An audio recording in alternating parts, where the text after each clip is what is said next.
Assalamualaikum warahmatullahi wabarakatuh. Alhamdulillahillazi anzala sakinatan fi qulubil mu'minin liyazdadu imanan ma'a imanihim. Asyhadu an la ilaha illallah wahdahu la syarika la wa asyhadu anna Muhammadan abduhu wa rasuluh. Allahumma salli ala Muhammad wa ala ali Muhammad. Faqala Allah Ta'ala fil Qur'anil Karim, a'udzu billahi as-sami'il 'alim minas syaitonir rajim min hamzihi wa nafthihi wa nafsihi. Ya ayyuhalladzina amanu taqullaha haqqa tuqatih wa la tamutunna illa wa antum muslimun. Ya ayyuhan nas ittaqu rabbakumul ladzi khalaqakum min nafsin wahidah wa khalaqa minha zawjaha wa batha minhuma rijalan katsiran wa nisaa.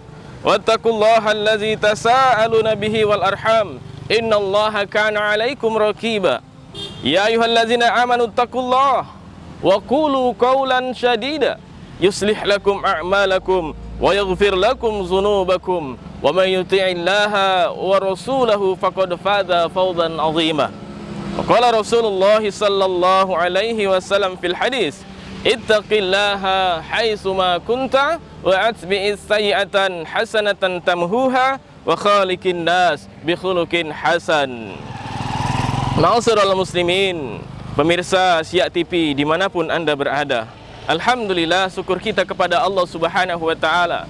Pagi hari menjelang siang ini, Allah Subhanahu wa Ta'ala masih memberikan kepada kita berbagai macam nikmat, karunia, hidayah dari Allah Subhanahu wa Ta'ala, sehingga pada kesempatan kali ini kita masih dapat bersama-sama thalabul ilmi, menuntut ilmu. Mudah-mudahan apa ilmu yang kita dapatkan bisa kita amalkan dan dapatlah menjadi bekal kita kelak ketika kita menghadap Allah Subhanahu wa Ta'ala nantinya.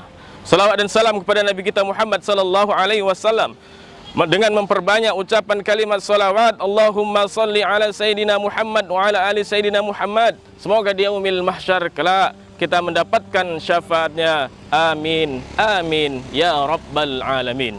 Pemirsa Siak TV dimanapun anda berada, pada kesempatan yang lalu kita telah sampaikan materi tentang bagaimana cara bersyukur kepada nikmat Allah Subhanahu wa Ta'ala. Pada pertemuan yang lalu kita sampaikan 3 syarat syukur. Seseorang baru bisa dikatakan bersyukur manakala 3 syarat ini terpenuhi. Yang pertama, mengakui dengan hatinya bahwasanya nikmat itu datang dari Allah Subhanahu wa Ta'ala. Kemudian yang kedua, dengan lisannya mengucapkan kalimat-kalimat thayyibah tatkala mendapatkan nikmat dari Allah Subhanahu wa Ta'ala. Kemudian yang ketiga, seseorang baru bisa dikatakan bersyukur manakala dia gunakan nikmat-nikmat yang Allah Subhanahu wa Ta'ala berikan kepadanya untuk melakukan ketaatan kepada Allah Subhanahu wa Ta'ala. Maka manakala 3 syarat syukur ini terpenuhi, maka barulah seseorang bisa dikatakan sebagai abdan syakur, hamba-hamba yang bersyukur kepada Allah Subhanahu wa Ta'ala. Jamaah dimanapun anda berada, pemirsa Siak TV yang semoga dirahmati Allah Subhanahu wa Ta'ala. Firman Allah Subhanahu wa Ta'ala di dalam surat Ibrahim, wa izta'azana rabbukum la in syakartum la azidannakum wa la in kafartum inna azabi lasyadid. Dari ayat ini kita dapat ambil pengertian bahwasannya tatkala Rabbmu memaklumkan, ya, apabila engkau bersyukur maka akan aku tambah nikmat. Apabila bersyukur Allah tambahkan nikmat. Ini poin yang harus kita catat. Artinya apa? Setiap kali kita bersyukur atas nikmat-nikmat yang Allah Subhanahu wa Ta'ala berikan kepada kita, maka janji Allah, maka suatu keniscayaan Allah Subhanahu wa Ta'ala akan menambah nikmatnya kepada kita. Ya, bersyukur Allah tambah nikmat. Ini poin yang harus kita ingat. Tapi apakah setiap nikmat yang kita dapatkan adalah berkat hasil syukur kita kepada Allah Subhanahu wa Ta'ala? Jawabannya belum tentu. Karena betapa banyak orang-orang yang tidak bersyukur, akan tetapi Allah tetap senantiasa tambahkan nikmat kepadanya. Bahkan orang-orang yang tidak bersyukur, senantiasa dalam kemaksiatannya, jarang melakukan ketaatan kepada Allah Subhanahu wa Ta'ala, Allah bukakan selebar-lebarnya nikmat kepadanya. Maka apakah kita merasa iri dengan kondisi yang demikian? Kita lihat hadis dari Nabi sallallahu alaihi wasallam, wa iza ra'aitallahi yu'til 'abdu minad dunya ma yuhibbu wa huwa ala muqimu ma'asi fa innama dzalika min istidraj. Apa kata Rasulullah sallallahu alaihi wasallam? Rasulullah sallallahu alaihi wasallam bersabda, apabila kalian melihat ada orang yang Allah berikan kepadanya berbagai macam nikmat-nikmat dunia, sementara orang tersebut dalam keadaan bermaksiat kepada Allah Subhanahu wa taala, fa innama dzalika min istidraj, maka ketahuilah dia sedang diistidraj oleh Allah Subhanahu wa taala. Pemirsa Syiah TV yang dirahmati Allah Subhanahu wa taala, apa itu istidraj? Istidraj, ya, bahasanya adalah dibiarkan begitu saja, diberikan semua segala sesuatunya, kenikmatan-kenikmatan dunia, sehingga dia merasa bahwasannya apa yang dia lakukan selama ini sudah benar, tapi ternyata Allah Subhanahu wa taala sedang menjebak dia. Allah Subhanahu wa taala, ya, ingin menjebak pada akhirnya nanti ketika dalam kondisi dia sudah bahagia dengan kenikmatan-kenikmatan dan kemaksiatan yang ada pada dirinya, Allah jatuhkan dia sekonyong-konyong, Allah cabut nyawanya, dan dia akan merasa bahwasanya dia termasuk orang-orang yang bersedih hati dan kelak akan dimasukkan ke dalam nerakanya Allah Subhanahu wa taala. Pemirsa Syiah TV dimanapun Anda berada, istidraj, ya, ketika seseorang, ya, kita lihat ada seseorang yang dia, ya, bermaksiat kepada Allah Subhanahu wa taala, hartanya banyak, ya, ladangnya luas, rumahnya megah, keluarganya, ya, kita lihat, ya, jadi semua, sukses semua, tapi manakala, ya, mereka melakukan kemaksiatan jauh dari ketaatan kepada Allah Subhanahu wa taala, maka jangan iri jamaah yang dirahmati Allah Subhanahu wa taala. Kenapa? Ini istidraj dari Allah Subhanahu wa taala. Sengaja Allah ulur-ulur agar dia semakin bertambah di dalam kesesatannya. Jadi jamaah yang dirahmati Allah Subhanahu wa taala, kemuliaan, ya, seorang hamba yang diberikan oleh Allah Subhanahu wa taala juga bukan terletak pada apa yang dia miliki. Mungkin sebagian kita menganggap bahwasannya, ya, kita lihat dalam kehidupan sehari-hari di masyarakat, sholat tidak pernah, ibadah juga jarang. Kita tahu dia banyak maksiatnya, sering bermaksiat terang-terangan di mata kita. Tapi kita lihat, oh, rezekinya banyak, urusannya selalu dimudahkan. Kadang kita berpikir, enaklah beliau itu, sholat jarang, ketaatan jarang, ya, ke masjid juga jarang, maksiat sering. Tapi kenapa diberikan kekayaan? Ya, kemaksiatannya tahu di mata kita, kita ketahui kemaksiatannya. Akan tetapi, ya, keluarganya semua sukses, anaknya sehat walafiat.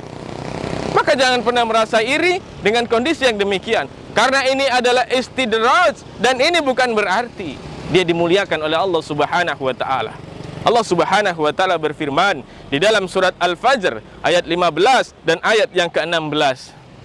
Fa'amal insanu idza mabtalahu rabbuhu fa'akramahu fayaqulu rabbi akraman wa amma idza mabtalahu faqadara alaihi rizqah fayaqulu rabbi ahanan. Manusia mengira, ya, bahwasannya ketika dia diuji oleh Allah Subhanahu wa taala dengan diberikan berbagai macam kenikmatan, ya, dia mengira bahwasannya, oh, Allah sedang memuliakan aku ini.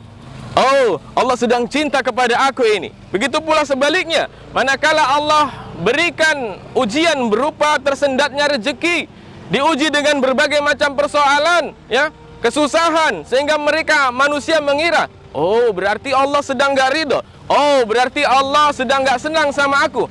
Kalla, sekali-kali tidak. Takaran kemuliaan bagi seseorang bukanlah diberikan nikmat yang banyak, ya. Takaran kemuliaan bagi seseorang bukanlah diberi harta yang banyak, rumah yang megah, keluarga yang banyak, bukan.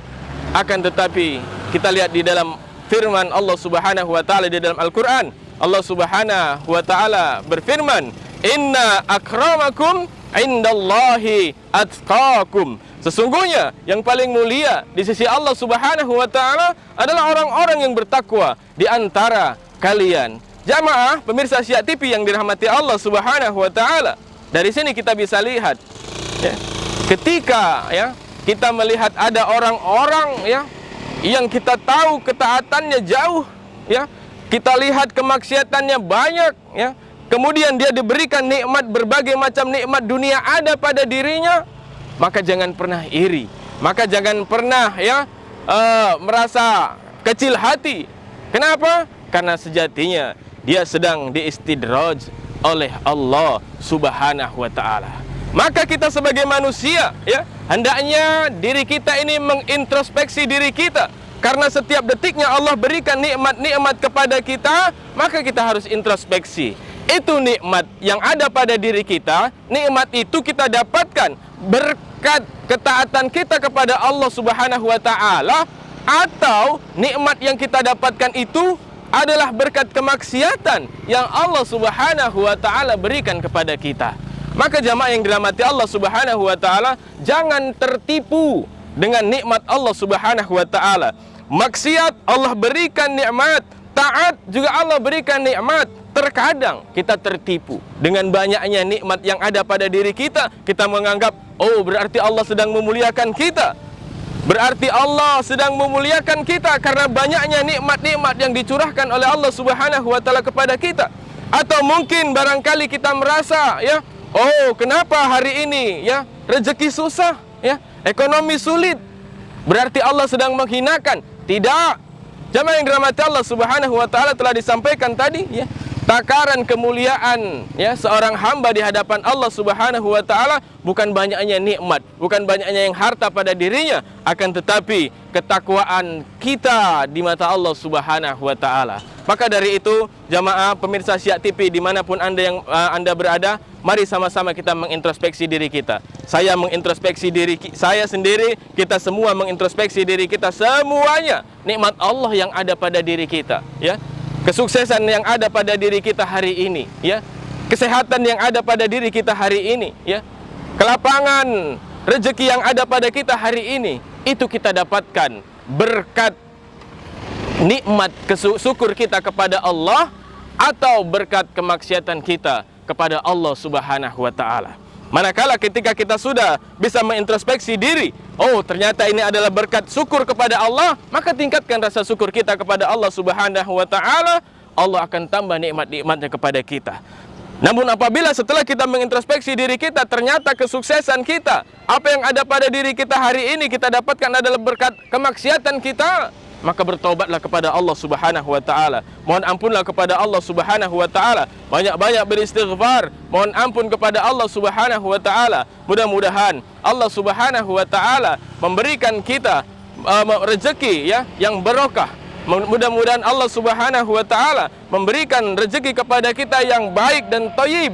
Dan mudah-mudahan Allah Subhanahu wa ta'ala membukakan hati, membukakan pikiran kita untuk senantiasa mensyukuri segala nikmat-nikmat yang Allah Subhanahu wa ta'ala berikan kepada kita. Akhirnya saya sampaikan kepada kita sekalian bahwasannya janji Allah adalah pasti, la in syakartum la azidannakum. Barang siapa yang bersyukur, pasti Allah akan tambah nikmat. Itu adalah janji Allah Subhanahu wa ta'ala. Setiap yang bersyukur Allah tambah nikmat, akan tetapi tidak semua nikmat yang kita dapatkan itu berkat hasil syukur kita, bisa jadi karena istidraj dari Allah Subhanahu wa ta'ala. Demikian, mudah-mudahan apa yang disampaikan pada kesempatan kali ini ada manfaatnya bagi saya, bagi kita semua. Mudah-mudahan apa yang disampaikan pada kesempatan kali ini dapatlah menjadi renungan bagi kita, sehingga kita bisa menjadi hamba yang bersyukur kepada Allah Subhanahu wa ta'ala. Subhanakallahumma wa bihamdika asyhadu an la ilaha illa anta astaghfiruka wa atubu ilaik. Assalamualaikum warahmatullahi wabarakatuh.